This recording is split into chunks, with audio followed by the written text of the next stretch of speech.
श्रवण सुनो तिनकी कथा।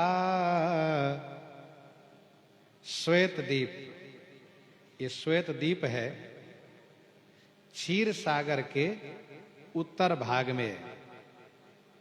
क्षीर सागर के उत्तर भाग में सुमेरु पर्वत से 32,000 योजन ऊंचा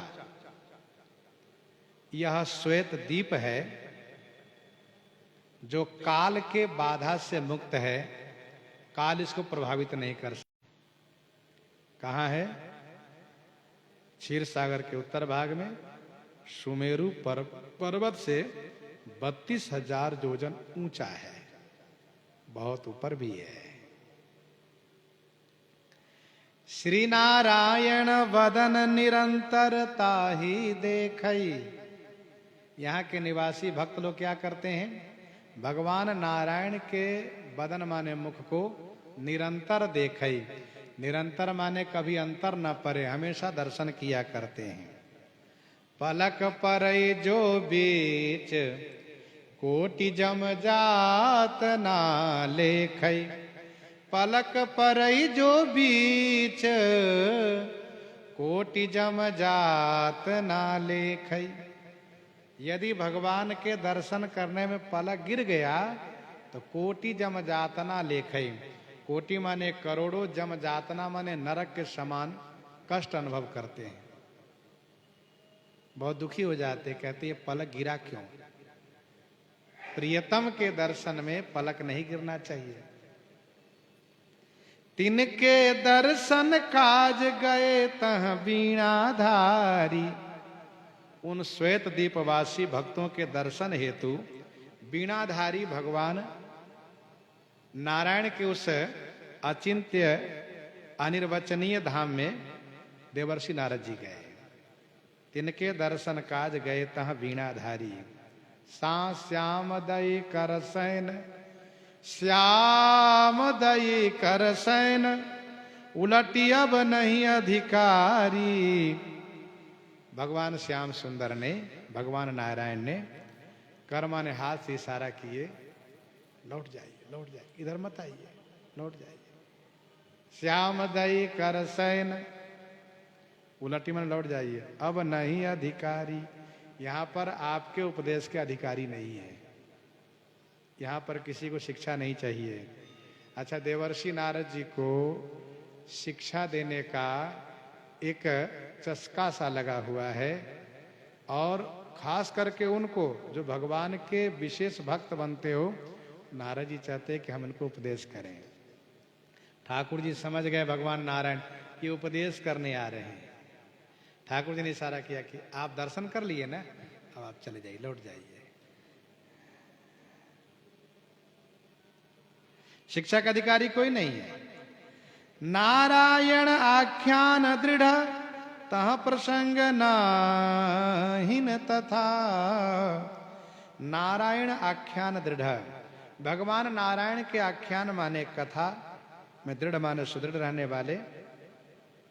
तह प्रसंग नाहिन तथा, तह माने वहां दूसरे कोई और प्रसंग नहीं है, कोई बात नहीं होती है। भगवान का दर्शन, भगवान की कथा, इसी में सब मग्न रहते हैं।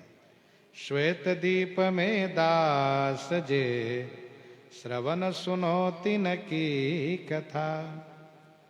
पलक परे जो बीच कोटि जम जातना लेखई। संदर्भ में कहा स्वामी श्री गणेशदास जी महाराज ने, करत हूं सबई सयानी बात, जौलो देखे नाहिन सुंदर, कमल नयन मुस्का मुस्कात। सब चतुराई बिसरी जात है, खान पान की बात, बिन देखे छिन कलन परत है, पल भरी कलप बिहात। सुनि भामिनी के बचन मनोहर, मन महयति सकुचात। छत्रभुज प्रभु गिरिधरन, लाल संग सदा बसो दिन रात। देखन देतन बैरिन पलकै।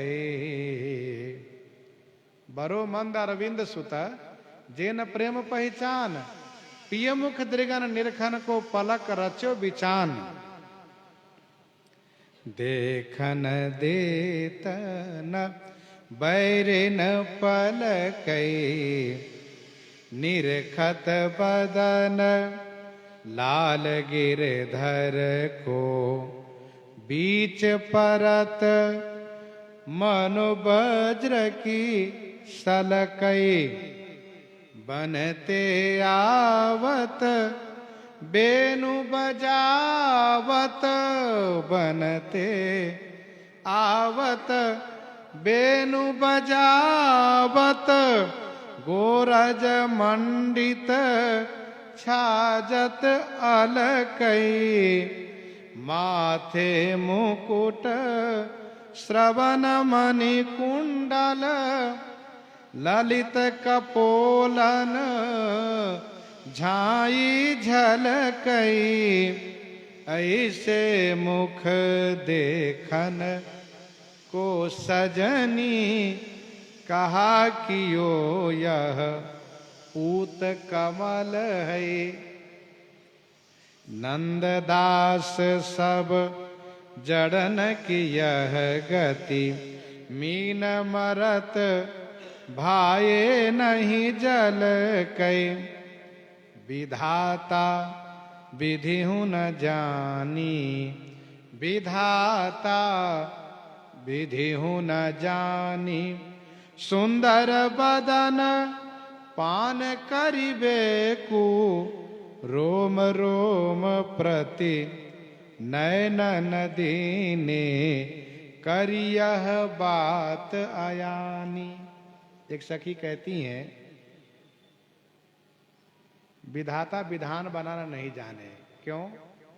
इसलिए कि भगवान श्री श्याम सुंदर के मुख के दर्शन हेतु रोम रोम में नेत्र क्यों नहीं दे दिए। देखो, भगवान के दर्शन हेतु जिनके पास जितना अधिक नेत्र हो वह उतने ही अधिक खुश होते हैं। राम ही चितव सुरेश सुजाना, गौतम श्राप परम हित माना। देव सकल सुरपति सिहाही, आज पुरंदर समको नाही। श्रवण सकल बपु हो तिरि मेरे, सुनति पिय मुख अमृत वाणी। एरी मेरे भुजा होत कोटिक, तहु भेटति गोविंद प्रभु सो। तउन तपन बुझानी। भगवान श्री नारायण ने देवर्षि नारद जी को कहा कि आप लौट जाइए बाबा, रूप सुधा रस को पिए। मत भये जे लोग, सुनतन मानत यान कछु। नहीं उपदेशन जोग, नहीं उपदेशन जोग। तो पलक परे जो बीच कोटि जम जात न देखे। देवर्षि नारद जी को इस बात को लेकर कष्ट हुआ कि बताइए, आप हमको मना करते हैं कि उपदेश मत करिए। मैं आपकी बात पहुंचाऊंगा आपसे ऊपर। कहाँ? तो बैकुंठ। गए बैकुंठ। भगवान बैकुंठाधीश से कहा ऐसी ऐसी बात है, नारायण भगवान हमको लौटा दिए वहां से। तो भगवान बैकुंठाधीश ने कहा ठीक ही तो उन्होंने किया। तो नारद जी कहते अच्छा अच्छा, सब भगवान एक ही हो आप? हाँ बताओ, उन्होंने लौटा दिया और आप कहते ठीक ही हैं। तो देखा कि नारद जी का मन उदास हो रहा है, तो भगवान बैकुंठाधीश ने कहा चलिए हम भी चलते हैं, देखें। तब नारद जी को थोड़ा मन संतोष हुआ। श्वेत दीप वासी सदा रूप के उपासी, गए नारद विलासी उपदेश आशा लागी है। श्वेत दीप वासी सदा रूप के उपासी।